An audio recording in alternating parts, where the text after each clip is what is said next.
आप CLAT tribe सुन रहे हैं। नमस्ते।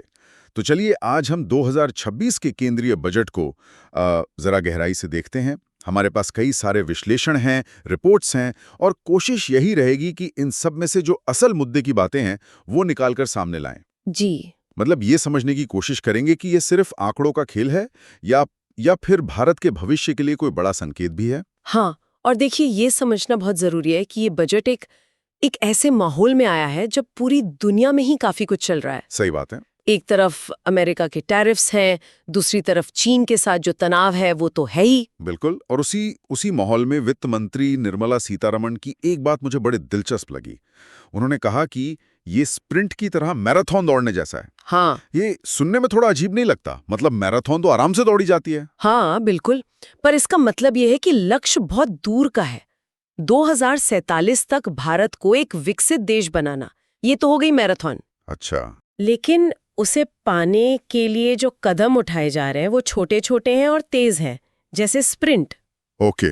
तो मतलब सरकार किसी एक बिग बैंग या किसी जादुई घोषणा पर निर्भर नहीं है, बल्कि कई अलग अलग मोर्चों पर तेजी से काम करना चाहती है। और यही सोच इस पूरे बजट की, आप कह सकते हैं, नींव है। ठीक है, तो इस नींव को थोड़ा और खोदते हैं। कहा जा रहा है कि वित्त मंत्री ने अपने 9वें बजट को 3 कर्तव्यों के आसपास बनाया है। अब ये कर्तव्य शब्द किसी बजट के लिए थोड़ा दार्शनिक नहीं हो गया? हाँ, आप सही कह रहे हैं। ये शब्द जानबूझकर चुना गया है। अच्छा। ये सिर्फ पॉलिसी की घोषणा से ज्यादा है।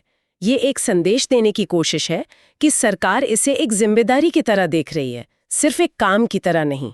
तो क्या है ये 3 कर्तव्य? देखिए, पहला कर्तव्य है आर्थिक विकास को रफ्तार देना, लेकिन सिर्फ रफ्तार नहीं, बल्कि उत्पादकता और प्रतिस्पर्धा को बढ़ाकर, मतलब इंडस्ट्री को और कुशल बनाना। ठीक है। दूसरा कर्तव्य है लोगों की आकांक्षाएं पूरी करना, खासकर युवाओं की, मिडिल क्लास की। और तीसरा, जो शायद सबसे अहम है, वो ये कि विकास का फायदा हर परिवार तक, हर समुदाय तक पहुंचे, कोई पीछे न छूट जाए। ये सब विकसित भारत 2047 वाले बड़े लक्ष्य से जुड़ता है।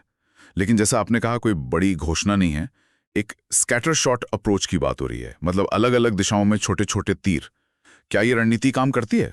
देखिए, इसके अपने फायदे और नुकसान हैं। फायदा तो ये है कि आप किसी एक बड़ी योजना के फेल होने का खतरा नहीं उठाते। हाँ, ये तो है। आप कई छोटी छोटी चीजें आजमाते हैं, जो काम कर जाए उसे आगे बढ़ाते हैं। ये ज्यादा लचीला तरीका है। लेकिन इसकी आलोचना भी होती होगी? बिल्कुल। आलोचना ये है कि इससे किसी एक बड़ी समस्या, जैसे मान लीजिए बेरोजगारी, उस पर सीधा और जोरदार हमला नहीं हो पाता। ऐसा लगता है कि आप बस उम्मीद कर रहे हैं कि कोई तीर तो निशाने पर लगेगा ही। समझ गया। ठीक है, तो सोच बड़ी है, रणनीति दिलचस्प है, लेकिन पैसा भी उसी हिसाब से लग रहा है क्या? जरा आंकड़ों पर आते हैं। जी। सबसे ज्यादा बात हो रही है कैपिटल एक्सपेंडिचर की। जी। मतलब पूंजीगत व्यय 12.2 लाख करोड़ रुपए। ये बहुत बड़ी रकम है। हाँ, जीडीपी का 4.4% है और पिछले 8 सालों में सबसे ज्यादा। ये तो एक बहुत बड़ा दाव है। इसके पीछे सरकार की सोच क्या है? बिल्कुल, और ये दांव एक ही सोच पर आधारित है, जिसे अर्थशास्त्री क्राउडिंग इन इफेक्ट कहते हैं। क्राउडिंग इन, ये क्या होता है? इसका सीधा सा मतलब है कि जब सरकार बड़े पैमाने पर इंफ्रास्ट्रक्चर में पैसा लगाती है, जैसे सड़कें, पोर्ट्स, रेलवे, तो इससे प्राइवेट कंपनियों के लिए भी निवेश करना आसान और फायदेमंद हो जाता है। अच्छा। सोचिए, सीमेंट की मांग बढ़ेगी, स्टील की मांग बढ़ेगी, और जब ये प्रोजेक्ट्स बन जाएंगे तो सामान इधर से उधर ले जाने का खर्च कम हो जाएगा। तो सरकार उम्मीद कर रही है कि उसका ये खर्च प्राइवेट निवेश को अपनी तरफ खींचेगा और उससे नौकरियां बनेंगी। लेकिन हर दांव में एक जोखिम भी तो होता है। इसका दूसरा पहलू क्या है?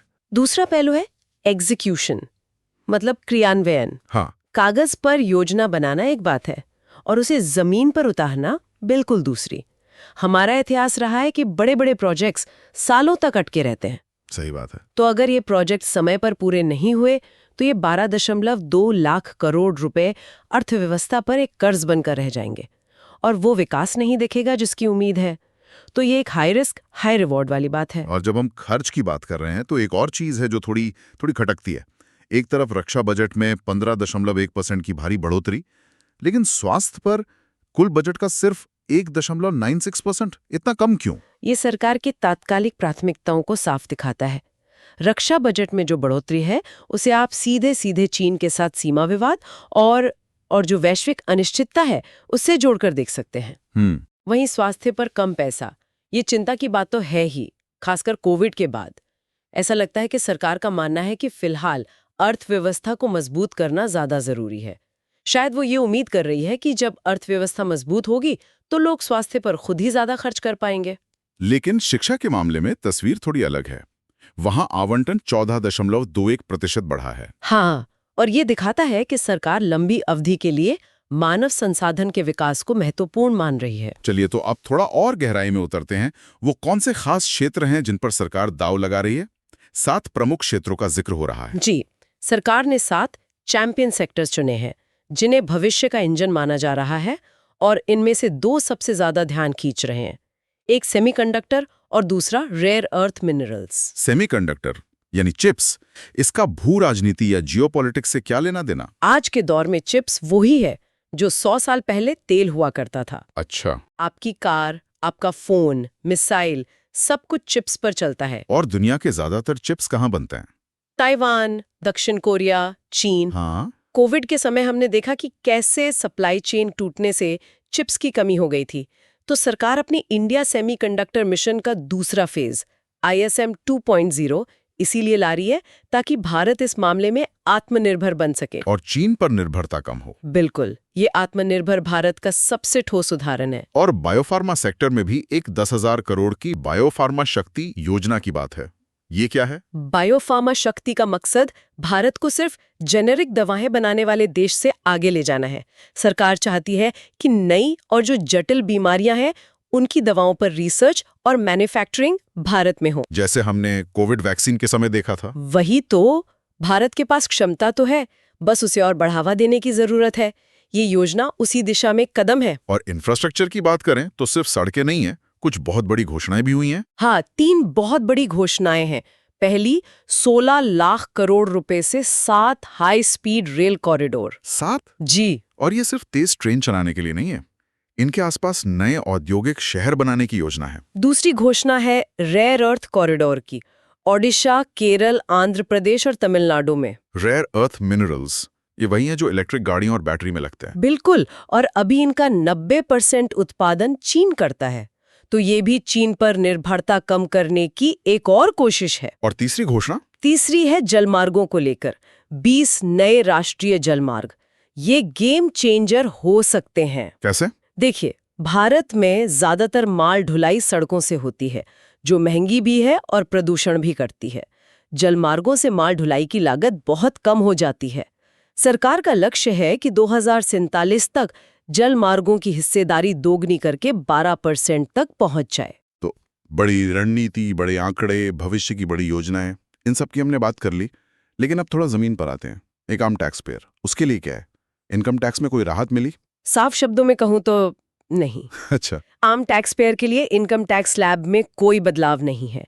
सरकार का फोकस इस बार लोगों की जेब में सीधा पैसा डालने के बजाय अर्थव्यवस्था की सप्लाई साइड को मजबूत करने पर रहा है। और शेयर बाजार ने इस पर कैसी प्रतिक्रिया दी? सुना है बजट के दिन बाजार गिरा था। हाँ, बाजार शुरू में करीब 2% तक गिर गया था, और उसकी वजह एक बहुत छोटा सा बदलाव था। डेरिवेटिव्स पर सिक्योरिटीज ट्रांजैक्शंस टैक्स यानी STT का बढ़ना। STT, इसके जरा सा बढ़ने से बाजार इतना क्यों डर गया? इसे ऐसे समझिए कि STT शेयर बाजार में होने वाले हर सौदे पर लगने वाला एक बहुत छोटा सा टैक्स है। लेकिन जो बड़े ट्रेडर्स दिन में हजारों सौदे करते हैं, उनके लिए ये छोटा सा बदलाव भी करोड़ों के मुनाफे को कम कर देता है। जैसे ही ये खबर आई, उनमें घबराहट फैल गई और बिकवाली शुरू हो गई। ये दिखाता है कि बाजार छोटी छोटी चीजों को लेकर भी कितना संवेदनशील होता है। ठीक है, और जाहिर है इसकी आलोचना भी हुई होगी।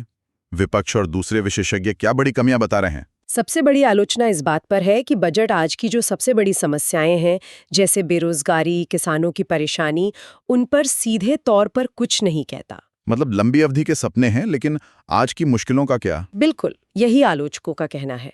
और एक और बहुत दिलचस्प विरोधाभास है। बजट में शहरों को विकास का इंजन कहा गया है, लेकिन जब आप आंकड़े देखते हैं तो शहरों को सीधे तौर पर कोई बड़ा वित्तीय समर्थन नहीं दिया गया है। ये तो अजीब है। हाँ, तो सवाल ये उठता है कि क्या मजबूत और आत्मनिर्भर शहरों के बिना विकसित भारत का सपना पूरा हो सकता है? क्या इंजन बिना ईंधन के चल सकता है? तो कुल मिलाकर देखें तो ये बजट एक तरह से राजकोषीय अनुशासन बनाए रखने और लंबी अवधि के ढांचागत सुधारों के बीच एक संतुलन बनाने की कोशिश है। जी दांव पूरी तरह से मैन्युफैक्चरिंग और इंफ्रास्ट्रक्चर पर है। हाँ, बिल्कुल। यह बजट इस विश्वास पर टिका है कि अगर सरकार सही जगह पैसा लगाए, खासकर कैपिटल एक्सपेंडिचर में, तो उससे विकास भी होगा और रोजगार भी पैदा होंगे। तो इस पूरी चर्चा को समेटने के लिए हमारे श्रोताओं के लिए सोचने वाली आखिरी बात क्या होगी? सोचने वाली बात यह है कि इस बजट की पूरी सफलता सिर्फ एक शब्द पर टिकी है, क्रियान्वयन, एग्जीक्यूशन। सरकार ने एक बहुत महत्वाकांक्षी चेक तो लिख दिया है। असली चुनौती ये देखने में होगी कि जमीनी हकीकत में जो वास्तविक खर्च है वो इस बजटीय महत्वाकांक्षा से कितना मेल खाता है। मतलब योजनाएं समय पर पूरी होंगी या नहीं? बिल्कुल। क्या ये मैराथन अपनी स्प्रिंट जैसी गति बनाए रख पाएगी या बीच रास्ते में ही इसकी सांस फूल जाएगी? जवाब तो हमें आने वाले सालों में ही मिलेगा। क्लैट ट्राइब सुनने के लिए धन्यवाद।